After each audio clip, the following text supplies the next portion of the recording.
Today we're going to talk about inspections and how becoming so knowledgeable about the property you're about to purchase can actually make your accepted purchase agreement even better after it was originally accepted.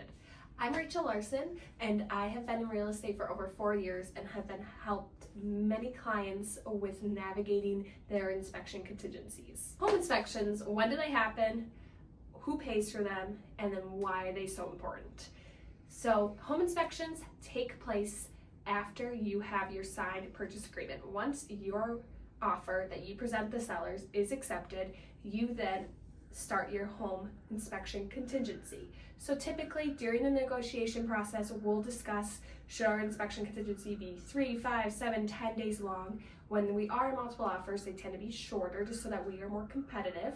So say our offer is accepted on a Saturday, the first day of your inspection contingency is the following day. And then you have 3 calendar days if it's a 3-day inspection contingency. So it'd be Sunday, Monday, Tuesday night at midnight, 11:59 p.m. is when your inspection contingency is over. Inspections, what are they? So there is 3 inspections that we recommend. One is the classic home inspection, right? You have the inspector, he shows up or she shows up to the house, is there for a couple hours, they open, close, twist, turn, anything and everything that they possibly can in multiple hours. Granted, they're only there for a few hours, so naturally they might miss a thing or two once you actually live there for months. A few other items might show up, but they are very detailed oriented and their job is to find any imperfection. It does not matter if the house is 1 day old or 100 years old, you're going to get a lengthy, scary report and it's going to seem like the house is crumbling, which is normal. The purpose of this home inspection is to become as knowledgeable about this house that you are purchasing as possible. You want to know the ins and outs, right? So don't be scared when you show up to that inspection. I always warn everyone, this is about to be a 35-minute to even sometimes an hour of a negative walk. They're there not to sell you that house, but just be, hey, anything from that outlet cover is loose to maybe there is a foundation issue, or it's really the main goal is for us to find any big ticket items that we are unaware of. When we tour the homes, of course, I will be pointing out all the things. I've been to many inspection recaps. I know a lot, but nothing close to an actual inspector, and it's just they have more time there than us. So the goal, again, is for them to point out every little thing. They'll tell you the big ticket items, and those are the ones that we're most focused on because every house will have their little quirks. And so then fast forward another inspection that, of course, we always recommend. All inspections are optional, but we recommend the classic home inspection like I just mentioned, and then one other one is the sewer line scope.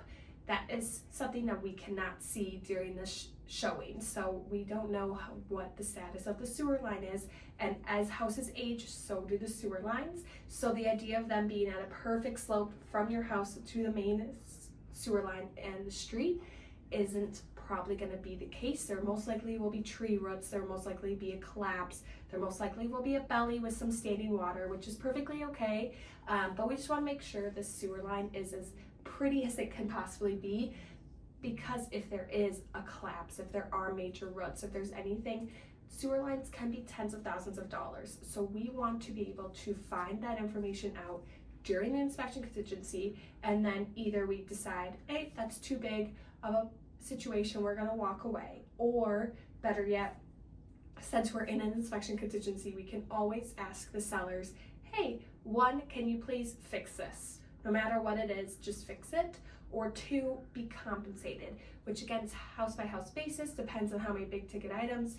We might figure out, hey, there's about $5,000 of work that we may have to get done between a sewer line or maybe electrical issues or whatever it might be, and then they can compensate you at time of closing, so they would cover some of your closing costs, so you would bring less to closing. Or another option is they lower the purchase price. Again, this is all negotiation. We would all figure out house by house basis. And the third inspection that we recommend doing is testing for radon. So radon is a natural odorless gas. It is worldwide. It is the second leading cause of lung cancer. It's significantly lower than smoking, but it is the second leading cause of lung cancer, and it is something that we test for just because of the health risk. And again, it's natural, odorless, and you cannot see it, so we would not be able to tell if a house has high radon while touring the home. So it's just a little test. It's on like a tripod. It sits in a basement. It is a heavier gas, so it's always kind of in the basement. So if you're going to have a basement where there's an office, a bedroom, a hangout space that you're going to spend hours on end being with, you're going to want to test for radon. Then it's there for a few days. You get sent the results. If it's above a 4, then it is considered high radon, which you want to be lower. So then we would have, again, because it's a health and safety matter, we'd want to ask the sellers, can you please put a mitigation system in your home, or maybe compensate. Typically, currently, right now, a radon mitigation system is around that $2,000 range. If it's a kind of a classic mitigation system that you're just gonna put into your utility room, you just drill a hole to PVC pipe, it goes out, there's a fan, it goes out either through the side of your house or through your attic. Again, it is something that we'd like to test for, but it's not mandatory. Any house that has been built from 2017 onward, it is mandatory that they have a radon mitigation system in. So newer houses already have one, so that's something you would not need to test for, especially if you're doing like a new construction. But if it's a pre-existing house built prior to 2017, something to be cautious of. And then some houses, when they've already kind of sold in the last 5 or so years, a lot of them already have radon mitigation systems, which is amazing. So again, this is a upfront cost paid out by the buyer, so it is something to also budget for in the process of purchasing your house. It is something that you have to pay for as the inspections. There's different add-ons. The radon test is an add-on. The sewer line is an add-on. Say the house has a chimney, that's an add-on. All these things, but so I would budget higher, upper hundreds, if not even $1,000 to get all of those inspections that you are wanting to do. And again, at this time, you are the only one that's able to walk away from the agreement. So the seller cannot walk away. So you can always ask for certain things to be updated or to be compensated or lower the price. At that time, the purchase agreement can only get better. It can't get worse. And then if you do decide, hey, there's too many big ticket items, the sewer line is not in the best shape, there's A, B, and C that just we all were unaware of, then you can always walk away and then we find the better house that's meant for you. If you have any questions, please reach out.